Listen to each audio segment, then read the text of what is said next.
Hi, I'm Angie. I'm an indie author, and today we're going to play What's in My Notes app. Now, as a writer, I'm constantly putting all my random thoughts into this notes app, whether it's about things I need to add to a book, or quotes I like, or just like literally any word vomit, it ends up in here. So I thought it'd be fun to go through my notes app together and just see what kind of unhinged things are in here and just have fun and call myself out a little bit. Let's get into it. So I use Google Keep. Literally love this app because I can sort things really easily and like color code them. So I have a bunch of things pinned to the top. Literally this came to me before I was going to bed a couple weeks ago. And it's being a writer is constantly giving yourself whiplash. One day you're amazing, the next day you're shit. I've never related to something so much. When I thought of that, I was like, it needs to go in the notes app. Other writers know, like, you can read something you wrote and be like, oh, this is brilliant, like, I'm a genius. And then the next day, or like the next month, you'll read something else and be like, I'm literally the worst writer ever. Like, what am I even doing? Like, the whiplash is so real. I have my physical TBR written down in my notes app. I have over 45 books on my physical TBR as of January 1st. And I told myself I need to read 25 of them throughout the year. So I wrote down every single one, even though there's definitely more than 45, but all the ones I could see on the shelf, I wrote down in here. So far I've read You Were Born for This, 7 Days in June, Deeper, and First Light Winds. There were some Kindle books I read that of course don't count, and there's still a lot on here. One thing that I'm not going to like share completely because I want it to be a surprise, but this is going to make me sound so crazy. I have a super long note in my phone, and the title of it is 2025 through 2030 Writing Schedule. And it's literally every book I'm going to publish in the next 5 years. Literally, it's like, for instance, the book that's coming out in a few months that I haven't announced yet, I have the title of it. Then I have Final Files, due end of March. Pre-order start, I'm not going to tell you the date yet. ARC start, not going to tell you, and then publish it on this date. And then like the next book, the horror novel I'm working on right now, I had outline and character sheets due by end of January, done. Then I have my first draft by end of March, second edit by end of May, third edit by end of June, betas by end of July. Like, it literally goes on and on until the publishing date. And then I have my fantasy novel that I'm editing right now, the second in the series. First draft is due end of January, completed that. Second edit's due end of March. And then I have the next thing I'm working on that's coming out in 2026. Then the one after that for 2027, then another 2027, then another that's in 2028. Like, I am so crazy. I hope you guys can really understand, like, the next 5 years of my career are planned out in my head and in my notes app. Like, I have no words. I know that's unhinged, but it works for me. I love writing quotes down in my notes app. So this is results are not the attainment of greatness, but simply confirmation of it. I did not attribute this, but I think it's from the book, The 12-Week Year, which is kind of like a business book on like goal setting. But it's really great for like personal goals too. Results are not the attainment of greatness, but simply confirmation of it. I just really love that because it was all about like, it's not like hitting a certain milestone a lot of the times. It's like doing the work to get there is the thing you're striving for, which I loved. Okay, so when I was doing my solo travels this last year, I would like randomly write things down in my phone when I was like waiting in the like airport terminal or like in Athens, like they're notorious for like leaving you on the shuttle bus for a while and like you have to get carted out to the tarmac. And it's so hot in that shuttle bus. It's just brutal. So I would like write things down that I saw just to like take my mind off it. So this was literally on the shuttle bus in the Athens airport.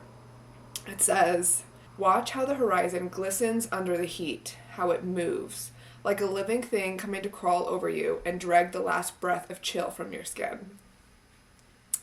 I love that. Ooh, I love it. It's so fun. Let me find another one for you. I'm pretty sure this was also in the Athens airport. I spent a lot of time in the Athens airport last year. And again, not only do they take forever to get you on the bus and then you're waiting on the bus for a while, they're always delayed. So, this was literally sitting in the airport, just waiting. I think I was delayed like at least an hour, just waiting. So, a crowded airport waiting area, food wrappers crinkling, one flickering light that called out like a beacon to another world, chatter, flies buzzing. Spooky. I made it spookier than it was. I wasn't like I was going to be like sucked into the ether, but I thought it was fun. I have the outline of my query letter in here, which is funny because I'm no longer querying. Okay, so this, it says, what if I wrote a book about a girl who lived in a cave and people found her? That's literally the whole note. That's literally the whole note. But like, I love that idea. I have writing prompt Mad Libs, question mark, which is something I actually did. If you go to my website, I had like little Mad Lib templates that I posted on my Instagram story for a while, and my followers would vote on how to fill it in, and then I would write a story about that, which that was really fun. So if you want to go check those out, link in wherever it will be. It's angiecatus.com. But that was really fun. I really loved those. I actually started like a fun little Etsy shop just because like I love designing things, and like I love like spooky occult like t-shirts and things, and so they just have like fun little sayings. I've worn them in a couple of videos, but it's called Feral Goods Co. And the whole idea of the company came from this one note I had in my phone that I wanted a shirt that said feral for carrot cake, because like I am feral for carrot cake. I love carrot cake. So the note just says feral for carrot cake t-shirt. That's the whole note.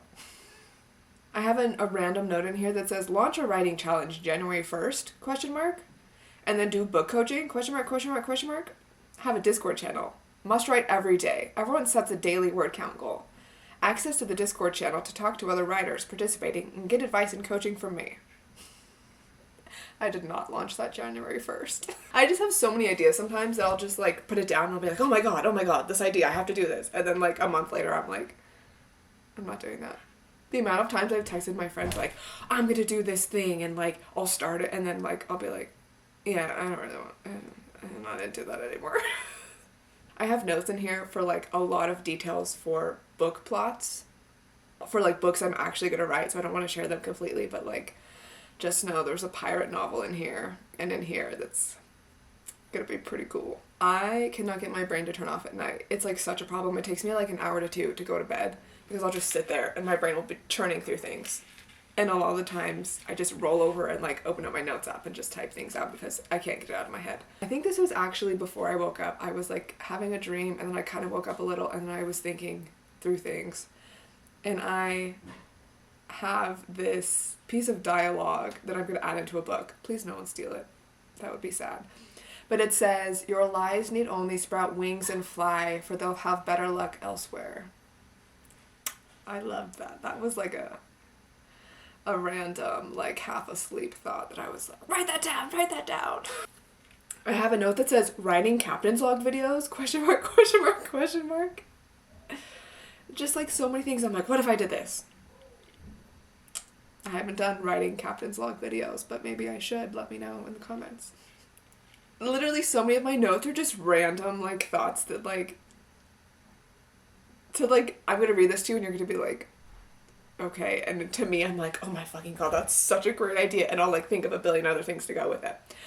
But it says the phrase to wake the dead, what if somebody actually did? Like, to me it's brilliant.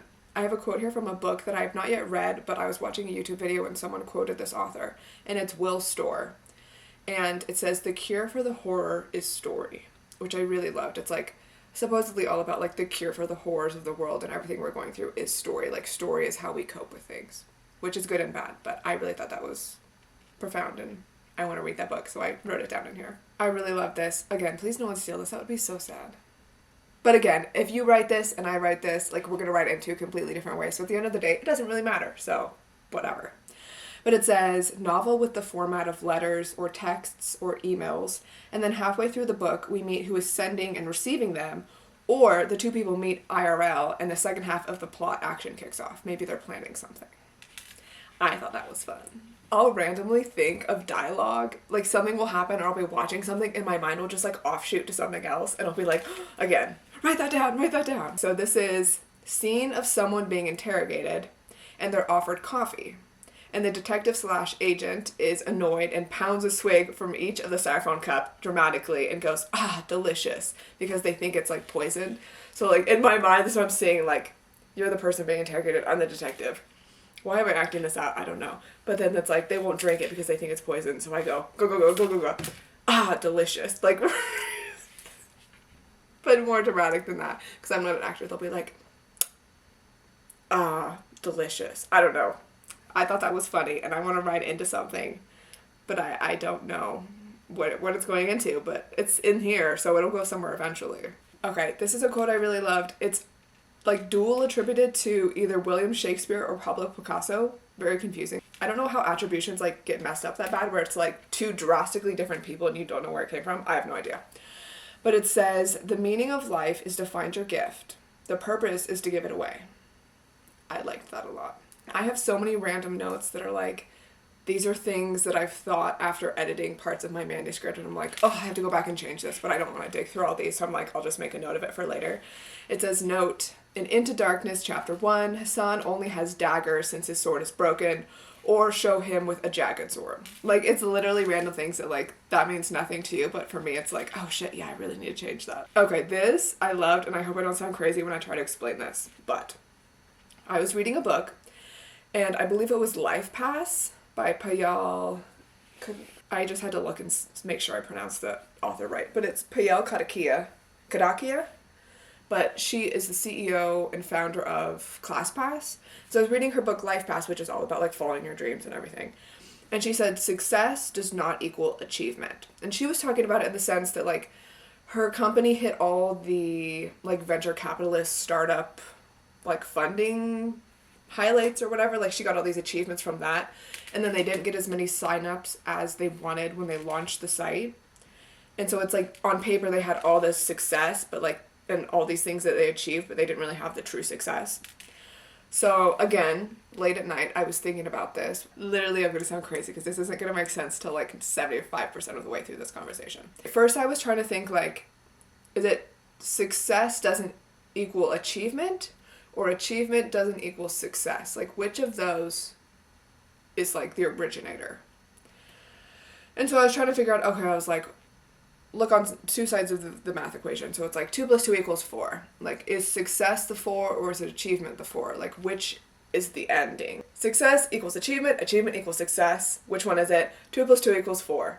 But then I was like, but 4 also equals 2 + 2. So you can flip it. But I was like, in my mind I was like, okay, so like, somehow I came to terms with like, success is the 4. But like, if you look at it as 4 = 2 + 2, 4 equals can be a bunch of other things too. So like success can equate to a bunch of other things. So this is the note. Success does not equal achievement.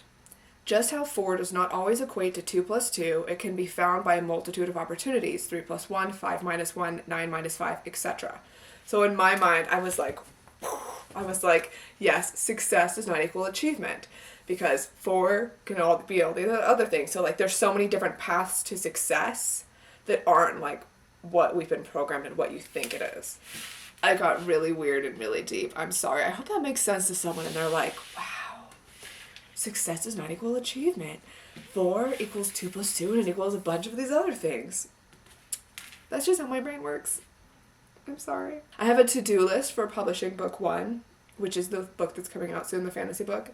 I've already proofed the pronunciation guide, I've done the map, and I've finalized the markings, which when the book comes out you'll understand what that all means. I need to do my headshots still, because if you've seen all of my pictures on the back of my book, which I'll just show you, or like the pictures I use for my social media icons, like my hair is no longer to here. And this was like over a year ago, so like... Also, like, for fantasy, I don't think me holding a knife with fake blood dripping off my face is really that relevant. So I need to take new headshots, and then I need to write my about the author, and then finalize the sneak peek in the back of the first book for the second book. So it's just like, there's constantly so many to-do lists in here. I wrote a note that says, I write what I must, not what I should. And it says, dash, me on what makes me different. I was watching some video or reading something about like how to differentiate yourself as an author. And I was like, what makes me different? And I was like, I write what I must, not what I should, which is just fucking dramatic, but whatever. I watched Heretic a couple weeks ago, and I was super disappointed in it because, and I'm posting like the what I watched in February video in a couple weeks, but I had such high expectations for that movie, and I thought it was going somewhere so different than it was. Like, I thought it was going to be really about Dante's Inferno and be more supernatural. And so after I finished the movie, I was like, ugh, I feel like I wasn't given what I wanted. And so I wrote in a note, book where some people get trapped in a house and they have to descend to get out, and it's Dante's Inferno meets Heretic meets As Above, So Below. Which, like, I think that'd be fucking sick, because Dante's Inferno is so cool, the concept of just going down deeper and deeper. And, like, if you mix that in with the concept of, like, a haunted house, which was, I thought, what Heretic was going to be about. Oh my god, that'd be so cool. And then As Above, So Below, I fucking love that movie. If you haven't seen it and you like horror movies and found footage. Oh, so cool. Okay, so that was that note. I could go on forever, and I'm sure this is probably boring, so I'm so sorry. There's a lot of notes in here that I will not be reading because they're a little too personal, but I will say that I write when I need to process my feelings. And I have a 5-paragraph note in here from a couple days ago. Just me, like, ranting, but also being, like, really deep and getting, like, super into the prose. I'll read the last thing. The question is, am I ready to take the blade to my flesh, or will fear keep me stewing in this rot a little longer? Now, that's all theoretical. This is not to be taken literally. There's no blades being taken to my flesh. But it's like, I started ranting, and then I was like, oh, I'm gonna write this, like, it's a dramatic book, and I'm, like, super deep into the prose, and, like, it's so, like, out there. Because I'm just weird, and this is how I process my feelings. Okay, I'll read you one last thing. I watched No Country for Old Men a couple days ago, and I'd never seen it before, and it had been on my list for a while. Again, I'll mention this in my what I watched in February video and go deeper, but God, the writing is so good in that movie. It's so good. At the end, I had to, like, rewind and write this down because this quote, this dialogue, is so good. Okay, ready? I'm not going to do the accent, but I'm tempted. But I won't do the Texas accent. It says, hell, all the time you've been trying to get back what's been took from you, more is going out the door. After a while, you just have to get a tourniquet on it. So good. Oh, it's just, I can't even, like, dissect this quote properly. Like, it would take me 30 minutes to talk about this and, like, how fucking deep it is. But, oh, it's so good. No Country for Old Men. Highly recommend. It's so fucking good. It's just like word vomit. Word vomit all up in my notes. Word vomit all up in my notes. I start writing most of my short stories in my notes app. Like, if I do any of my prompted stories or anything like that, like, I'll just start writing them in here just because it's easiest for my brain. It feels like a lot less, like, pressure than, like, sitting at my laptop and writing it. I'll just be like, it's just a short story, and I'll just write it in my notes app. Ooh, this is gonna go in a future book. A book that I've been thinking about writing for, like, 4 years. And I know I'm not gonna write it for, like, a couple more years, but her fingers clawed through the air, desperate to escape the unrelenting black of the tunnel. Ooh, that book's gonna be so good. So spooky. Okay. That was my notes app. I hope that wasn't too boring. I have had a weird week and haven't been writing as much. It's just been weird. So I was like, I should just come on here and just make, like, a little low-key funny video. It wasn't that funny, but I hope it gave you a good peek into my weird, unhinged mind. And it's very chaotic in here, but that's it. If you guys want the real updates of writing all these books and editing them and self-publishing, be sure to like and subscribe and stay tuned for the journey. And if you want to support me, I do have my debut novel out on Amazon right now. It's also on Kindle Unlimited, but I think it's pretty to get the paperback. But it's a dramatic slasher, just fun, campy, characters you love to hate. Check it out. Other than that, I'll see you guys next time.